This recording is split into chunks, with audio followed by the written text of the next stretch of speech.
Hello there, everyone. Okay, so first of all, I feel the need to repeat this. It is very hot in the UK right now, so I've got a fan on the background. I have done my best to keep the audio nice and quiet so it doesn't interrupt you guys, but just on the off chance you hear a faint humming and it's like, what's that noise? It's me, so I apologise. I'm just trying not to boil while doing these recordings. So, yeah, Sam's looking where we're going, Luke. So, what we're going to do, we're going to just have a look through the bit of lore that we've had. I think a little bit more may have dropped in since because I have just done a few standard orders. So, yeah, let's have a quick look at what we've got. So I'll put a timestamp on the screen for those of you who like skipping past this point. So, we've got mail. We're going to go down to Aranel at this time rather than skimming to the bottom. So, Mountain Knot City, why Lochner opposed the UCA? I finally got the lowdown on why Lochner didn't want us to be part of the UCA. Can't say I understand it all, truth be told, but a concern that bringing everything and everyone into the fold might mean including some elements better left out. I get. If you take a step back, you can see how terrorism and war might only get worse once we're whole. Forging bonds between people means bringing them close together, and to do that means putting all our cards on the table, including the ones that aren't so pretty. It's naive to expect things to be all smiles and sing-alongs, just because we understand each other a little bit better, you know. It seems to me she was right to call BS on that. Lochner and Mama were joined by that special bond that twins have. That's how come Mama wanted to carry Lochner's child. A child that should have brought them closer together, but didn't. Instead, it served to sever the ties between them for good, and bound Mama to something else entirely. At least that's what Lochner probably thought. Maybe even that her sister wanted the kid all for herself. She never knew about the accident.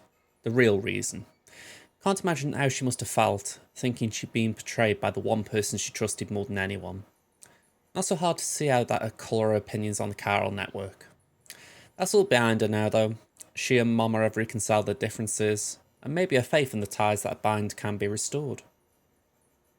Yeah, I go back to it. I love the Mama Lochner story. I think the idea of essentially the baby that bound them, keeping Mama alive, tying a spirit to this world in a dead car, if you like. The car, if I'm right, is the body. I love the imagery of it. It's really out there. Don't get me wrong. I think if you don't like it, I do get it, but I like it personally. All right. Owen Southwick, South Knot City. I spoke to my parents. I didn't know you hadn't. You'll never guess what happened today. I spoke to my mum and dad. Not for long, but I spoke to them. First time in 3 years. They live up in Capital Knot City, but they were there. Sorry, but there they were, as carolograms, floating right in front of me. When I said my goodbyes and left with the first expedition, I thought that would be it for us. They used to have whole ceremonies for folks when they died way back before the stranding. Not like now. Can't spare a moment before the body's whisked away for incineration. And if you can't make your peace with your loved ones, why put yourself through the pain of sticking around to watch them get sick and fade away? Leastways, that's what I thought until today. But now that I've seen their faces again, I can't help but wonder if the day might come when our work is finally done, and I can go back home.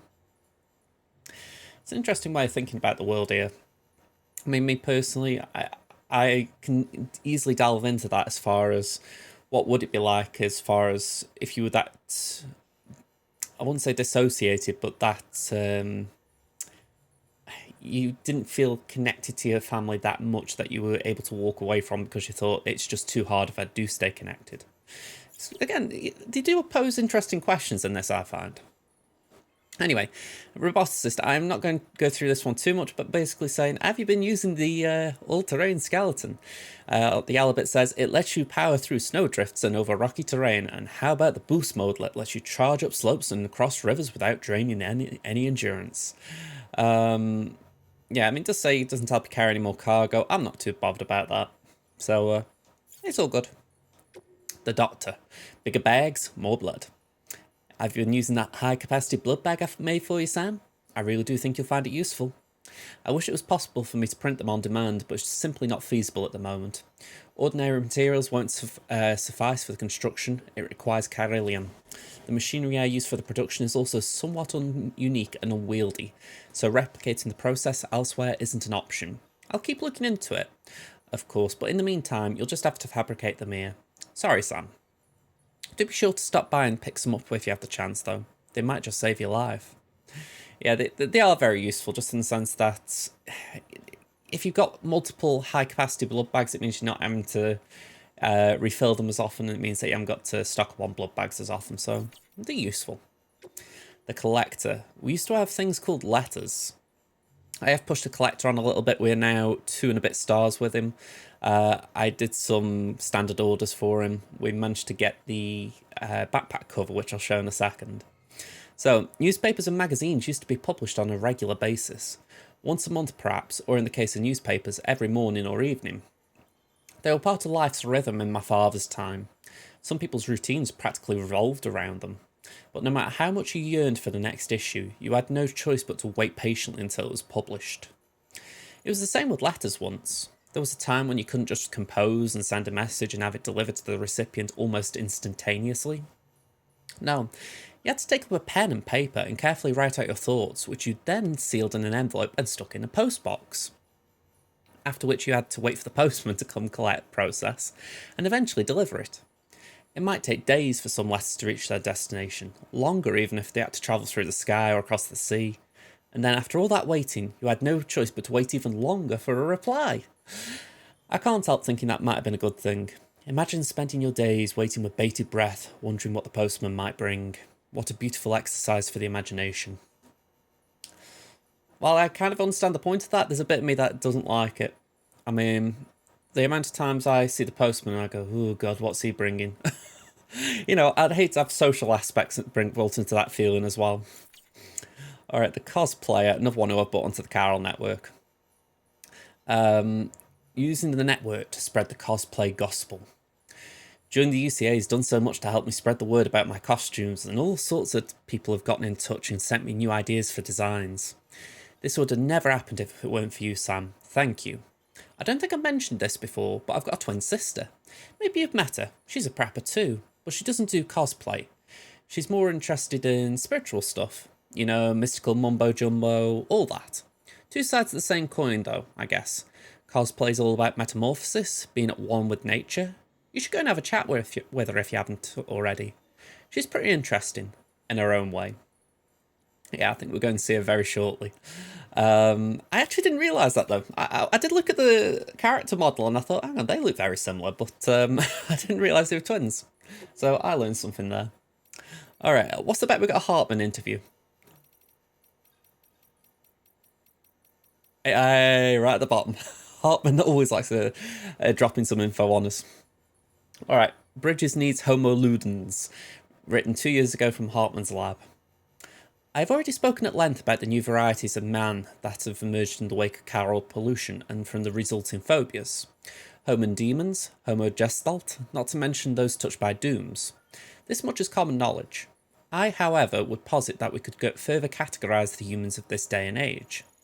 Take our comrades Mommer and Lochner, for example. They are creators, are they not?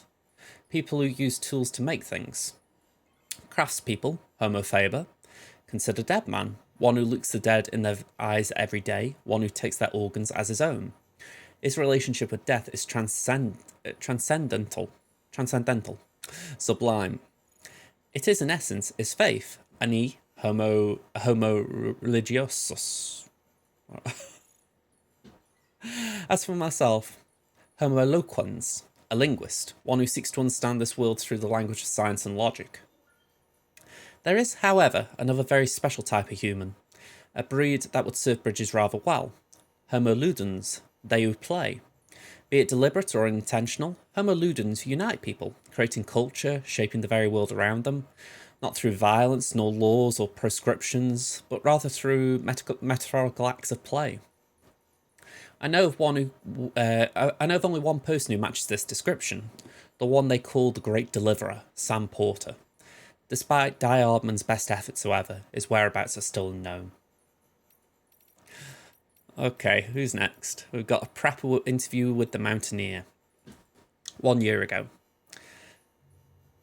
People aren't meant to stay cooped up inside or live in one place forever.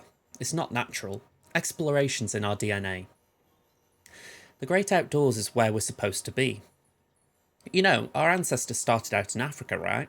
Well, they didn't just stay there, did they? They wanted to try and find a better life, a better home. That's why humanity spread all across the planet, and as we've travelled, we've evolved. Little by little, we've grown together and smarter. Even our immune systems have become stronger. But if we stop moving, stop exploring, that all stops too. We stagnate as species, maybe even regress. That's why we can't hole up in the cities. There's a whole universe beyond those chiral clouds that I'd love to explore someday. But if that's not possible, then I want to at the very least get as close as I can. Climb the biggest mountains, go as high as I can go, and try to see what lies beyond. And I want to do that with the love of my life.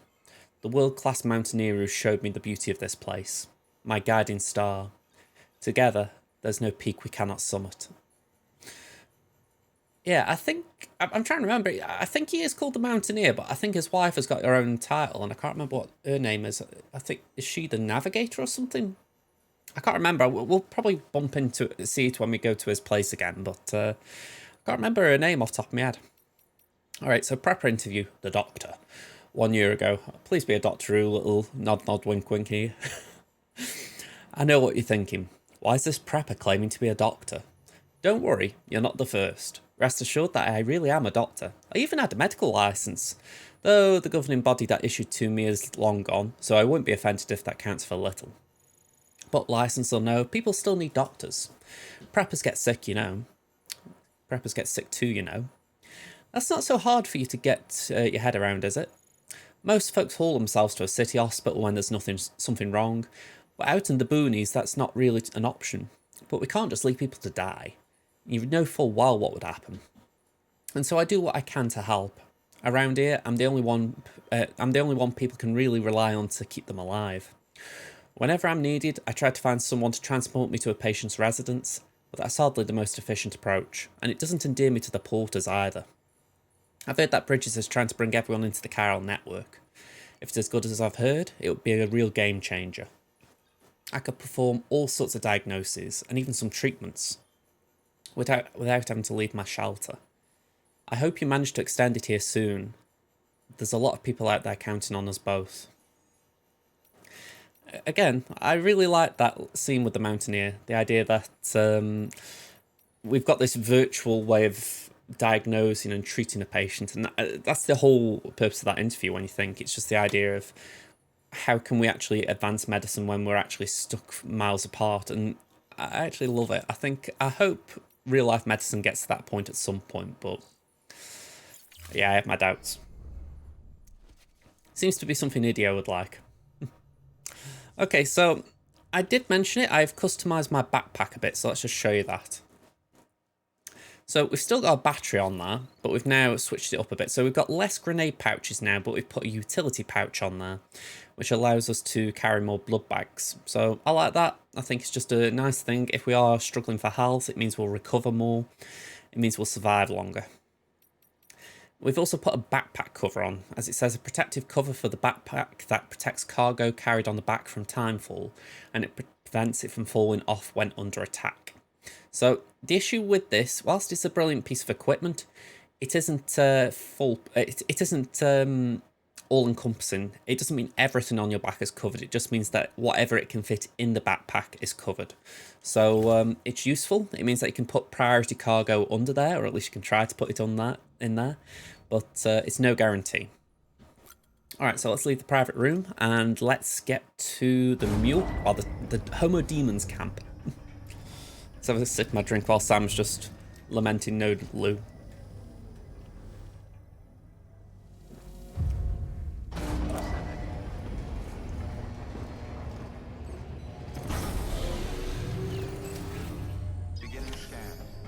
Oh, hang on, before I do anything. Yeah, I'm already stopping. South City. My buddy Bot's here. Now, we did have a bit of an accident last time. In between recordings. I summoned Buddy Bot to help me out. I was doing some stuff around the collector, as I've mentioned. Oh, we got a custom marker there. Let's get rid of that. And yeah, he got caught in a bit of a chasm which he couldn't move from. So he had to be dismantled. Or it had to be dismantled. So, rip Buddy Bot Mark 1. So, as I was saying before, my dog decided that it was really important to let the entire street know that we had a knock at the door. Yeah, BuddyBot got dismantled. So yeah, this is BuddyBot Mark II. Nicknames in the chat, please, because I even though I won't read it, I would like to know what you would call it. So we've set it to follow mode. Hopefully it'll make its way this way. And you never know, it might get here by the time I've finished doing what I need to do in this section. So let's do it. Verifying ID. Clear. Okay, so what have we got here? We've got a private locker. Let's see what equipment we've got stashed. So we've got the gold armor plates. Let's attach them to the suit. I always find these very important when you're going to take on the Homo demons because they've got guns. You want as much protection as you can get. There is an argument maybe you don't need them on every piece of the suit. You could maybe do 2 of one and save some room for cargo. I don't really buy that myself though. I think use them. You may as well. Alright, put some boots on the boot clip. Let's get some non-lethal assault rifles. You see the backpacks in work there. Let's get some stun bombs, put them in the grenade pouch. And some more, why not? My dog is still at it, I don't know why. Alright, it says offloaded. I'm going to assume they're on the floor. Yep, let's put them on my back because I always like stun bombs when I'm out and about near terrorists. Okay. It sounds weird when you phrase it that way. Alright, so I don't think we'll need PCC2, but I'm going to take some just in case. And I would like 2 floating carriers. Blood bags we're going to need, so let's just see what we can fit on us.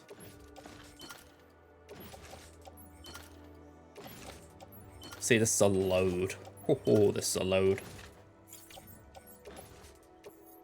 Yeah, I'm going to offload one of them because I think might as well have the high capacity one. All right. There we go. Put that on the back and organize. Okay, so we've got a lot on us right now.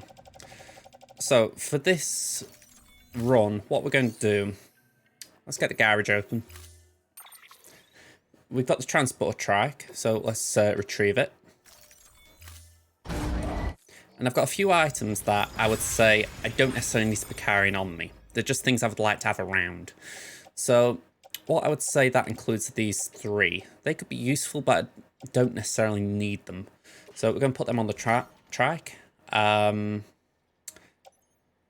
just looking and seeing what else I could afford to shift. That can go on the trike as well. I don't want that there. Feels like everything else is all right. I'm just wondering if I can shrink it down somewhat. Maybe put a floating carrier on the trike. Actually, let's put both the carriers on the trike. I think that it makes sense now. Yeah, everything else is in there, so we're going to be good. Okay.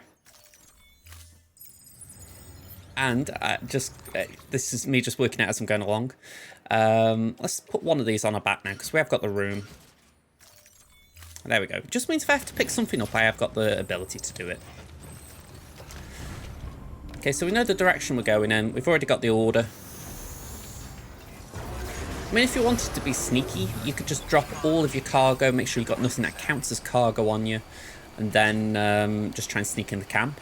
You could also disable the sensor nodes, maybe just sneak in that way. But I just see it more worthwhile just going in head on and try and take them on. Need some metals for that and some ceramic. Okay. I did a bit of that yesterday as well. I was travelling from Lake Knot City to South Knot City, and I just tried topping up as many of the roads as I could. I think the majority just needs ceramic now, so that's something. Oh, I was just going to do that jump, and then I remembered this is where there's some red, I think. Yeah, just a little bit of red there. Okay, what's this one? Ooh, quite a bit of everything. I have got Caro crystals, so I'll top up this one. I haven't got anything else on me, but may as well top up the Caro crystals.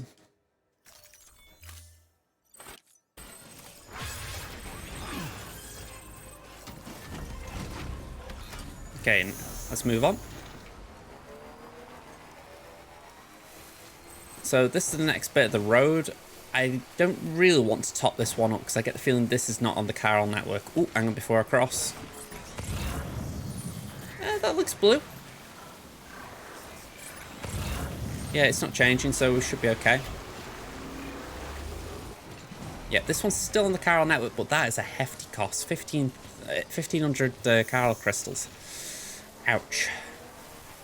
Is that disconnected or connected? Oh, that was off the Chiral network. Okay, that explains it. Okay. Right, where are we going to start this slaughter? Funny how I call it a slaughter when really... it's a very non-lethal slaughter, to say the least. Let's go like this. Yeah, I don't care that they're going to spot me. Let's jump here. Heads up, Sam. Looks like you've tripped an intrusion. Yes, I do know Diardman. I have taken on many Homo demons by this point. Be careful. Trouble may be on the way. Alright, maybe not Homo demons, but I've certainly taken on enough of these sorts. Alright, he was just being annoying then. Alright.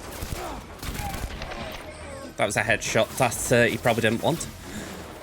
Oh, hang on, someone's here. Ah, yeah, there you are. Hello. Alright, I need to get out of the way of that turret. The turret's an absolute menace in the Director's Cut version. Kind of makes me wish I didn't have played the Director's Cut version, I'll be honest. It's one of the few downsides of it, that the Homo demons and the mules are harder to take out. Worse still, unless you fancy a trip to the incinerator, you can't really use it yourself. Although if you don't mind a trip to the incinerator, it's not that bad.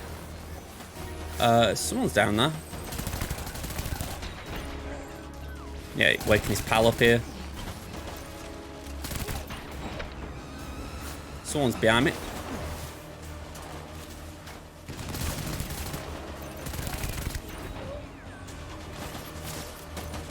Oh, I'm out. Let's get another one. Here we go.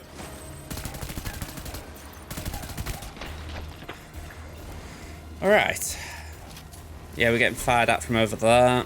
Let's just check around here. I'll make sure that I don't miss someone and they start waking people up. I can't see any people moving. Alright, let's go around them. There's someone on that turret, but I can't do much about that, sadly. Look, you just stay there. Alright, nice one. Reload. It's one thing with the speed skeleton, you can tend to avoid fire if they're just doing that where they they don't move too much. Just a bit hard to slow down after. Yeah, it's bad just moving.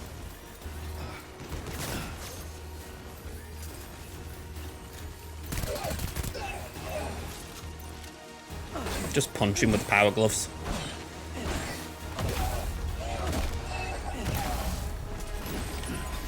I don't know. Oh, hang on. Was that the camera? Hey! Alright, that was pretty nifty. That was a good way to finish it. I also didn't think that'd be it. Alright. Alright, so we're at the point now where I've just got to start collecting things for... just because you don't raid a mule camp or a Homo demon camp and you don't collect things. So we're going to do that. I'm not going to bore you with those details because, to be honest, all it involves is me just pretty much going around and doing this. Which is, it's okay. You know, it's the game. But visually, it is very boring. If someone was doing a YouTube video that I was watching, I would not want to watch it. So I'm not going to let you guys watch it. So I will see you in a couple of minutes. Okay, so it's safe to say this has been a bit of a horror journey. I don't know exactly when I actually finished attacking the Homo Demons camp, but it was some time ago now. And yeah, I've got some cargo still. I've actually been back to the depot up there to drop some stuff off. But yeah, I've just made an absolute meal of cleaning up this time. So yeah, very weird.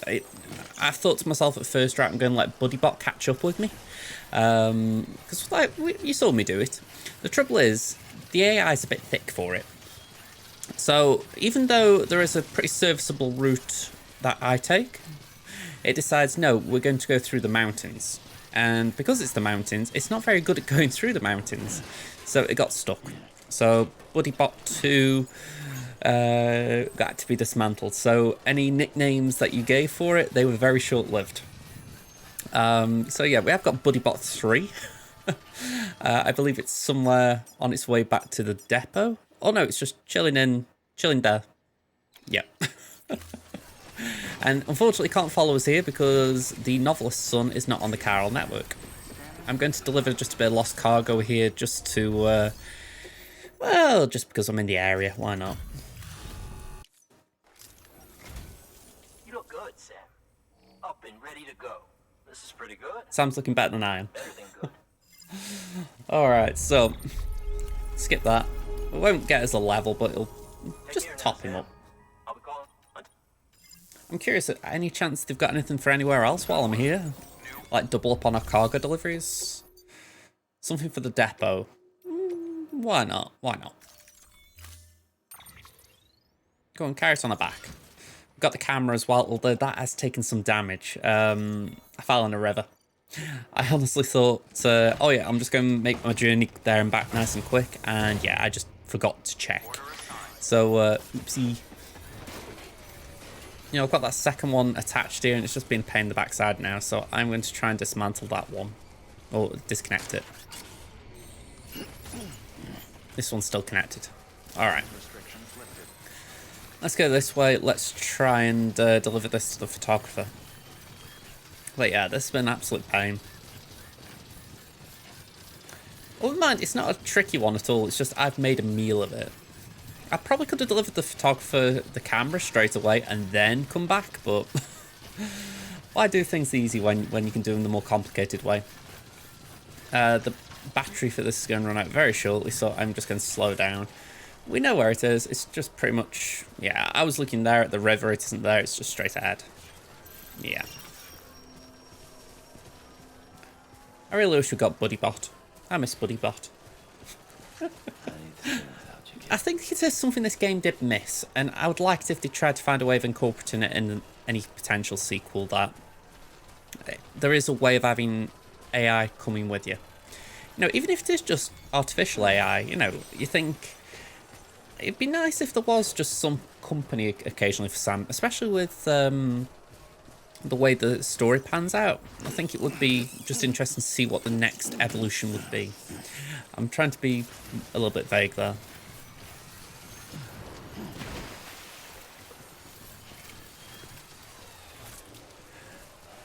You have to stop if you don't want it to moan at you. Right, I'm going to sprint it just so I can jump. Look at that, I'm on an absolute sliver of battery. I think I've missed the spring as well. I think I have. But yeah, word to the wise, get your deliveries done before start collecting things, just for the simple fact you're more likely to cause damage. In my head I know that, but when I'm doing stuff like this, I think I'd rather, like I said before, I'd rather cut out collecting things. And I didn't want to do a delivery and then loop back, 'cause it kind of feels like I'm sort of saving a job for later. So, yeah. I had logic in my head, but it wasn't the best of logic. I'm probably going to run out of battery just as I'm going up this hill. There we go. Cargo weight will take more of a toll. Still, we're approaching the destination. Could do taking on a big BT at some point. I feel like I've lost a few chiral crystals since we got Mama out of Mama's lab. Here we go. Beginning scan. Scanning bridges ID. Fragile Express ID verified. Weapons detected. All weapons will be locked until departure. You can just hear Sam breathing. It's just like a nice little rhythm. Like...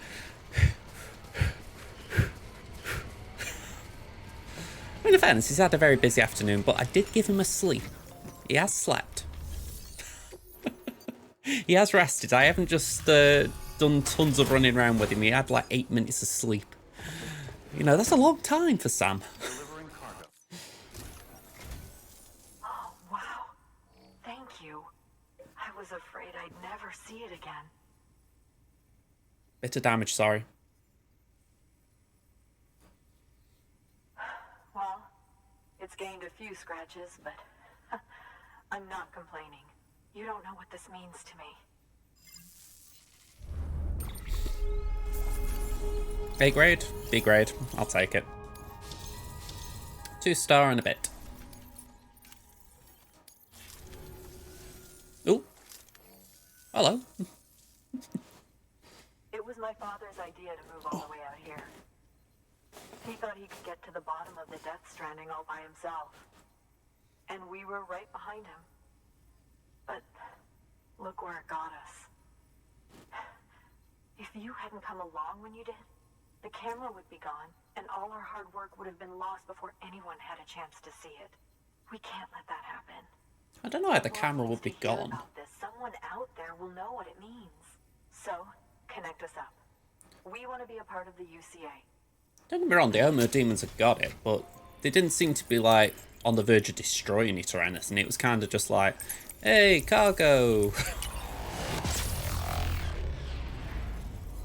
I know that's something they do say, that they strip things down, the Homo demons and the mules, but it's like, they don't really, you don't see them doing that.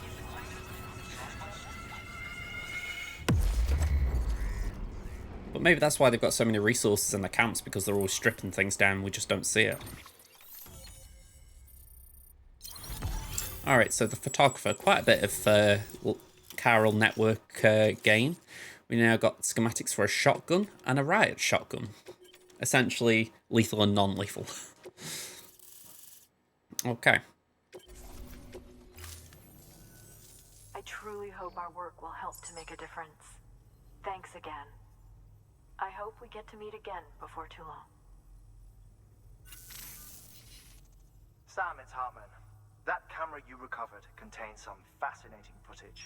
The data stored on it was automatically shared with us after you added the photographer's shelter to the network, along with her father's research materials. Anyway, my lab still doesn't have a high-speed chiral connection, but I was able to check one of the images against a database at HQ. Based on my preliminary calculations, and the photographic and documentary evidence in our archives, I would estimate the paintings to be in the region of 30,000 years old, if not older. The artists were likely Neanderthals or other precursors who were migrating across the continent. See the dolphin-like creatures there? At the time, the cave would have been situated even farther from the coast than it is now. So how could the artists possibly have encountered dolphins? Answer: they couldn't. It is my belief that they had a brush not with dolphins, but with beach things. And that would mean the Death Stranding is not the first phenomenon of its kind, that it has happened before. Since the birth of our planet, countless species have gone extinct, from bacteria to dinosaurs. Scientists refer to the largest known mass extinctions as the Big Five. But there have, of course, been many other extinction events, albeit on a smaller scale. What if the artists were trying to document one such event, that of their own extinction? It would be the first record in Earth's history of a Death Stranding. And it would also lend credence to my theories. The sooner you come and connect me to the network, the sooner we'll know. Just imagine the mysteries we'll be able to solve. I'll be waiting, Sam. Wonderful news, Sam. BB-28's vitals are nearly within optimal operating parameters. Just before I called, it opened its eyes. It was looking all over, as if searching for someone. And then, our eyes met. For a moment, I think. I tell you, it was almost enough to make me want to keep the kid for myself. Anyway, I still need to run diagnostics and make adjustments as needed. However, the fluctuating local chiral levels could pose a problem. Think you can bring one more site into the network? Once you have, and once I have subsequently confirmed that BB is functioning reliably, I'll release it into your custody. This is the last step, I promise. Just one more site, that's all we should need. Good luck. Okay, so, New order available. yeah, just a bit more to do. Sam, I see you received a mail from our mountaineer friend.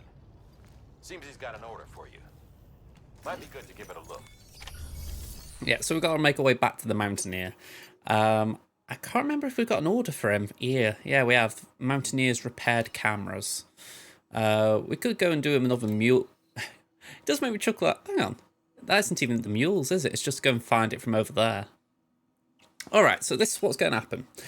I'm going to do this on my own, very briefly, because it's just a very quick back and forth. And then once I've done that, we'll start the next episode here at the Photographer. We'll make our way to the Mountaineer with the Mountaineer's order. And then we are going to go and do his order. So, yeah, quite a bit in that episode. So look forward to it, and I'll see you then. Bye for now, everyone.